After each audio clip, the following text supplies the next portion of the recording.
Now, this is the foundation of my business. Basically, learning these techniques took me 8, 9, 10 years, from everything from probate, bankruptcy, dealing with Chapter 13 bankruptcy, dealing with Subject 2 deals, dealing with rehabs, wholesaling, and wholesaling was really the biggest niche that I got involved with. But I started out with one strategy. I learned that strategy, and I like to think that I mastered it. And then I moved to another strategy, and then another, and then another, and then another. To think that you're going to choose the best strategy. I have a good friend of mine, and he's in this room, but I'm not going to call his name out. Every hot thing he hears is the new strategy he wants to get in. I want you to do this. What do you think about this? What do you think about buying bank loans? Well, what do you think about buying this? That's not going to be the way for you to get wealth in this business.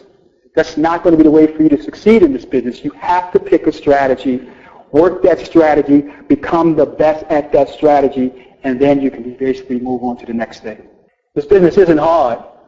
It's all about buying, fixing, selling, and holding.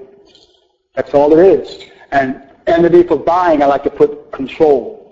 Because a large portion of the deals I've done, I've never purchased. All I did was control contracts and move those contracts like paper to other investors. That was it. Wholesaling, retailing, buying, and hold. Everything can be filled underneath all three of those categories. Control and go. Buying low, selling high. That's all a wholesaler is. That's all a wholesaler does. You're not buying anything.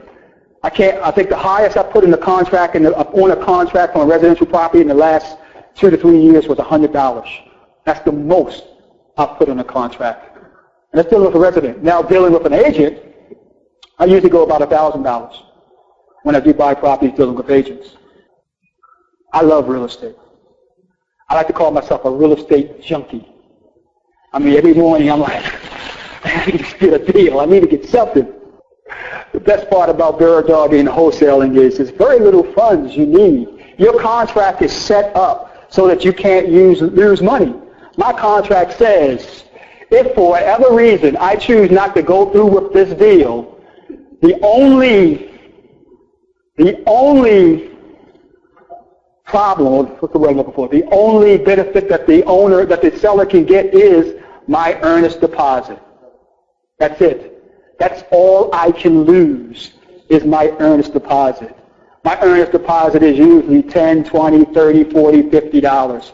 At the max, $100. It doesn't get any easier than that. If you know that you can put a property under contract and all you can lose is $10, it removes the fear. Now, I'm not advising you to walk around and just put properties under contract just to be doing it.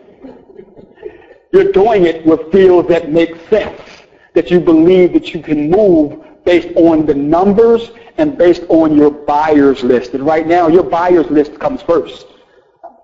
Only deals I buy are deals that I buy based on where my buyers want to buy. That's all that matters right now.